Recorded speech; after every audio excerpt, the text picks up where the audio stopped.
saudara-saudara. Haleluya, puji Tuhan. Kita bertemu kembali dan hari ini saudara-saudara saya rindu bersama dengan saudara akan merenungkan firman Tuhan tentang sebuah misteri kehidupan dan kematian. Alkitab kita berkata dalam Mazmur 90 ayat 10-12 mengatakan, masa hidup kami 70 tahun dan jika kuat 80 tahun, dan kebahagiaannya adalah kesukaran dan penderitaan. Sebab berlalunya buru-buru dan kami melayang lenyap. Siapakah yang mengenal kekuatan murka-Mu dan takut kepada kemas-Mu? Ajarlah kami menghitung hari-hari kami sedemikian hingga kami beroleh hati yang bijaksana. Nah, Bapak Ibu Saudara yang dikasihi Tuhan, ini adalah sebuah realita dalam sebuah kehidupan yang tidak mungkin terhindarkan. Dan ketika saudara dan saya memahami realita yang harus kita lihat dalam kehidupan kita dengan seksama, firman Allah mengatakan ini yang menyebabkan saudara dan saya menjadi orang-orang yang bijaksana. Nah, Bapak Ibu dikasih Tuhan, realita apa saja yang saudara dan saya bisa dapatkan dalam hidup ini dan di dalamnya saudara dan saya bisa belajar. Yang pertama adalah setiap hari semua orang yang hidup mereka akan bertambah usianya. Nah, Bapak Ibu yang dikasih Tuhan, berdasarkan kronologi waktu, maka usia biologis manusia dalam pengalaman pemazmur Daud adalah 70 tahun dan bisa mencapai 80 tahun. Nah, saudara-saudara, hidup biologis kita memang akan berkurang secara kronologi waktu. Dan ini fakta yang pertama. Nah, Bapak Ibu yang dikasih Tuhan, yang kedua, mari kita melihat ilmu termodinamika yang kedua mengatakan saudara-saudara bahwa segala sesuatu yang ada di dunia sifatnya akan merosot atau berkurang. Contohnya, batu baterai sekalipun tidak dipakai, pada akhirnya tenaganya juga akan habis. Gedung yang besar, yang megah, yang bagus sekalipun, tetapi kalau tidak digunakan pada akhirnya juga akan rusak. Nah, saudara-saudara, demikian pula dengan taman bunga yang indah, sekalipun saudara-saudara sangat indah ketika diciptakan, tetapi kalau tidak dirawat maka akan ditumbuhi pula dengan semak belukar. Demikian pula dengan hidup jasmani kita, kekuatan kita akan semakin merosot, saudara-saudara. Dan demikian pula yang dikatakan oleh Paulus dalam 2 Korintus pasal yang keempat ayat yang ke-16. Dan berdasarkan ilmu termodinamika yang kedua ini, saudara-saudara, seiring bertambahnya usia seseorang, sekali lagi, seiring bertambahnya usia seseorang, maka seseorang pasti akan mengalami kemerosotan jasmania.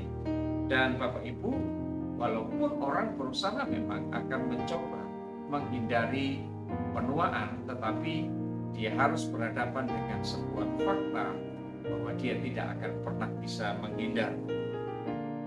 Kalaupun hari-hari ini saudara dengan keuangan saudara yang cukup, saudara bisa membeli kosmetik bagi kaum wanita misalkan, atau alat-alat kecantikan yang mahal sekalipun hanya berfungsi untuk menyembunyikan keriput barangkali atau noda ketuaan, tetapi tidak akan pernah bisa menahan proses penuaan.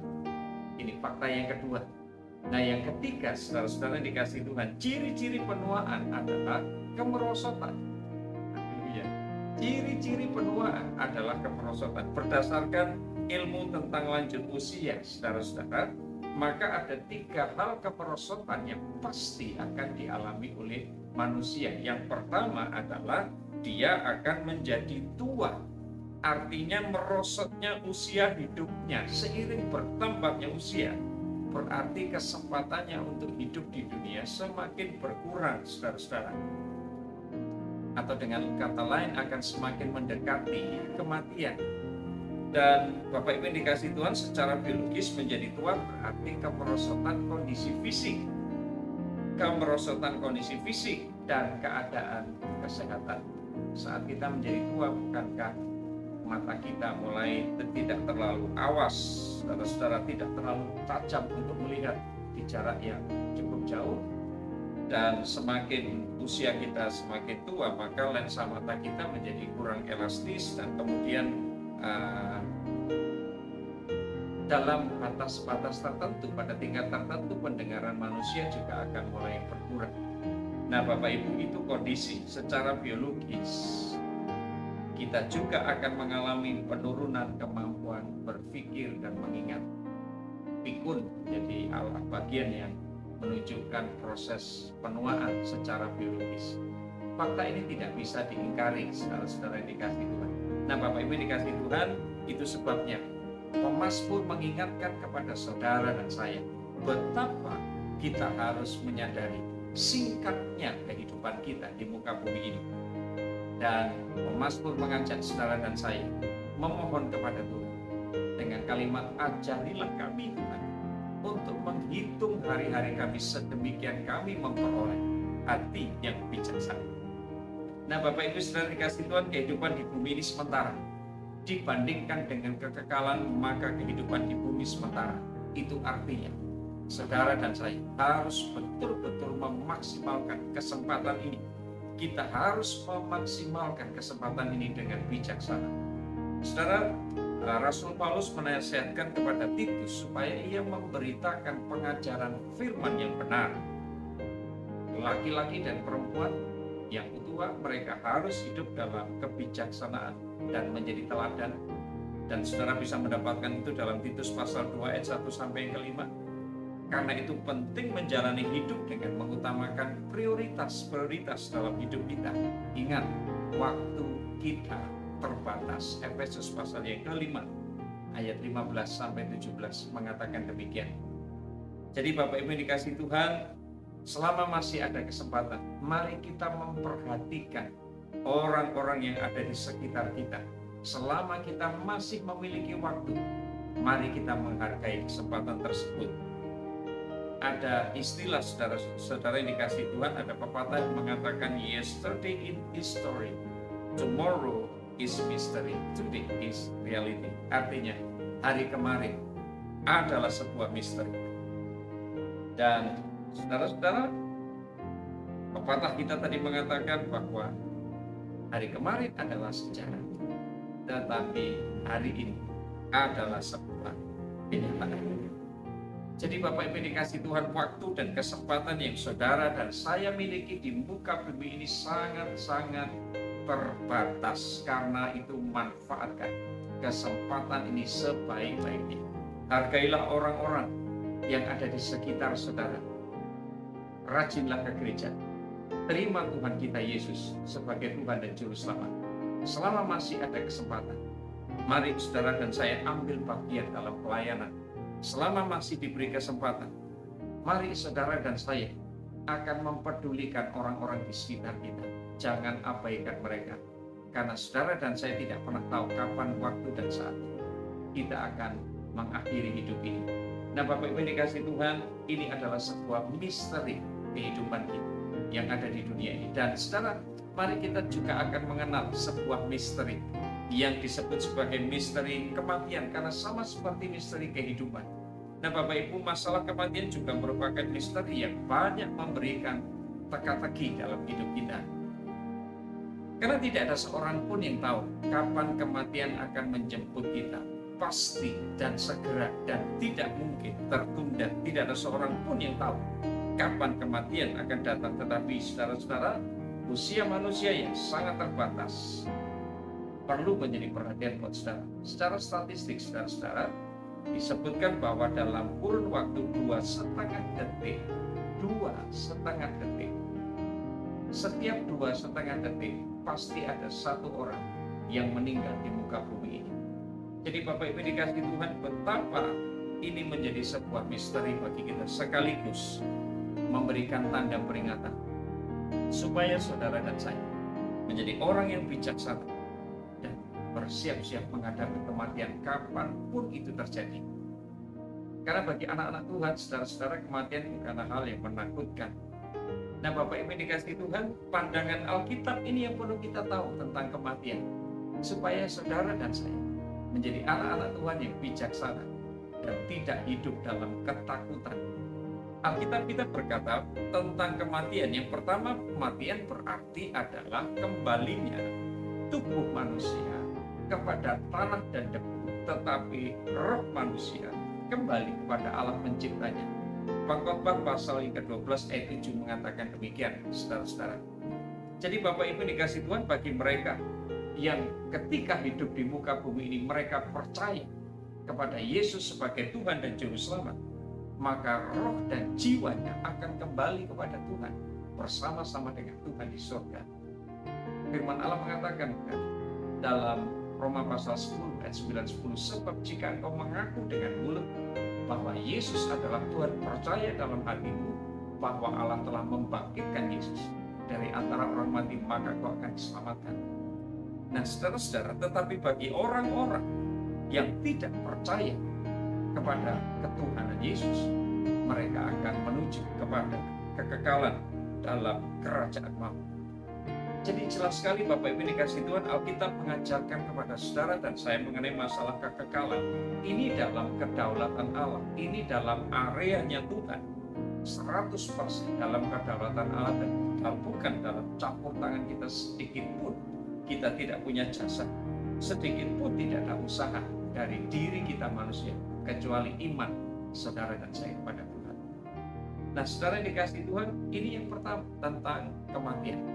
Misteri yang kedua tentang kematian menurut Alkitab adalah mati berarti melepaskan tempat tinggal kita di dunia ini.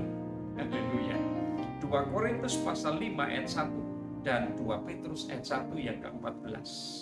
Berarti saudara-saudara, tubuh kita yang fana ini kita tinggalkan.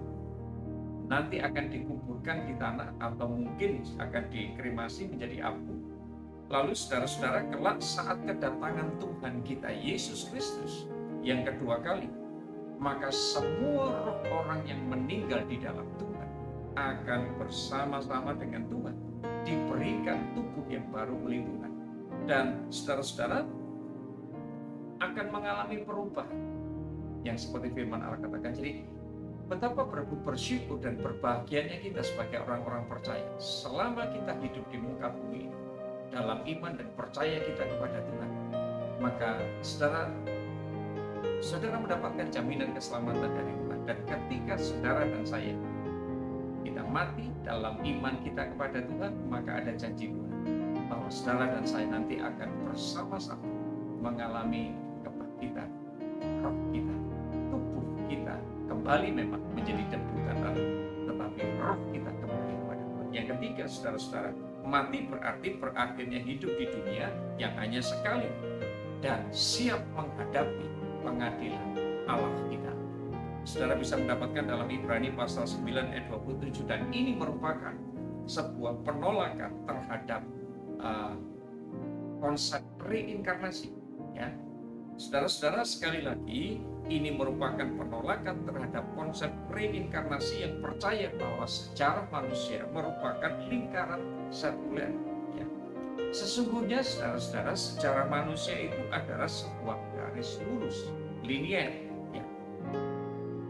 Penghakiman akhir, Bapak Ibu dikasih Tuhan, penghakiman akhir yang dilakukan Allah bukan berdasarkan perbuatan baik atau tidak baik kita, bukan berdasarkan perbuatan kita, tetapi berdasarkan iman kita kepada Kristus.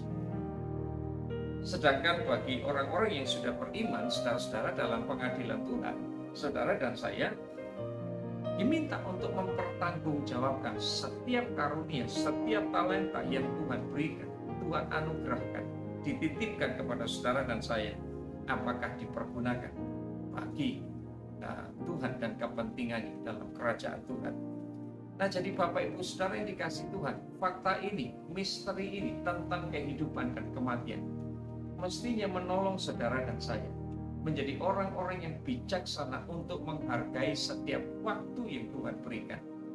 Secara manusia kita mengalami kemerosotan, baik itu kualitas kehidupan kita, baik secara fisik kita maupun secara psikologis maupun secara biologis. Tetapi saudara-saudara, pada sisi yang lain saudara dan saya juga diperhadapkan kepada sebuah kenyataan bahwa setiap kita akan mati, setiap kita akan bertemu dengan pengadilan Tuhan untuk mempertanggungjawabkan setiap kesempatan yang Tuhan beri, setiap karunia talenta yang kita harus pergunakan bagi kemuliaan Tuhan selama kita di dunia.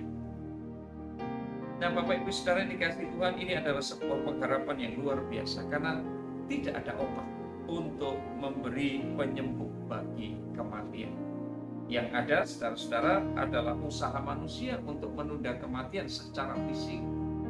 Mungkin oleh karena sakit penyakit, tetapi Bapak Ibu dikasihi Tuhan, kita harus tahu bahwa kematian rohani tidak dapat disembuhkan. Satu-satunya cara untuk menyembuhkan kematian rohani adalah percaya kepada Yesus sebagai Tuhan dan Juru Selamat. Tidak ada cara yang lain. Nah, Bapak Ibu dikasihi Tuhan, jadi Yesus Kristus melalui kematiannya, saudara-saudara, adalah kehendak Allah dalam kasih-Nya. Ingat, salib adalah pertemuan antara pengadilan Kristus dan kasih Kristus. Jadi Bapak Ibu, mari kita bersyukur untuk anugerah Tuhan yang luar biasa, bahwa iman dan percaya saudara kepada Tuhan sangat diperhitungkan oleh Tuhan, tidak akan pernah disia-siakan. Kematian Yesus adalah kehendak Allah demi kasih-Nya kepada saudara dan saya manusia berdosa. Dan kematian Kristus adalah membayar lunas semua hutang-hutang dosa kita yang harusnya kita bayar. Jadi Bapak Ibu yang dikasihi Tuhan, bersyukurlah, sekali lagi bersyukurlah. Jadilah berhikmat sebagai anak-anak Tuhan, menghargai setiap waktu yang Tuhan berikan selama saudara dan saya masih hidup di muka bumi ini. Dan bersyukurlah untuk kematian kapanpun, saat dan waktunya. Karena kita tahu kematian kita di dalam iman kita kepada Tuhan adalah menghasilkan pertemuan saudara dan saya dalam kemuliaan dengan Tuhan di surga. Dan Yesus menolong saudara dan saya. Mari kita akan bersyukur kepada Tuhan dan jadilah bijak sebagai orang-orang percaya. Kiranya Tuhan memberkati kita.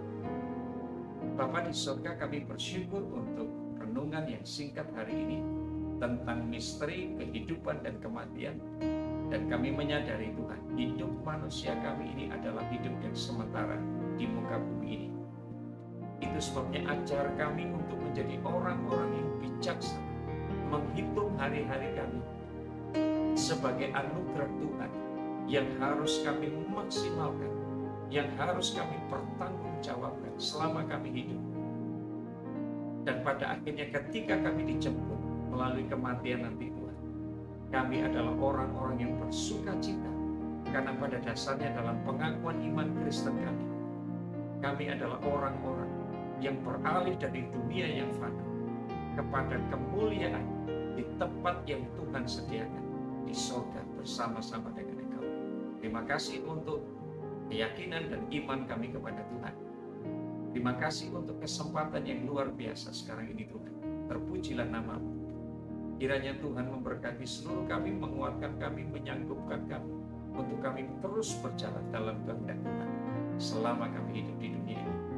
Di dalam nama Yesus kami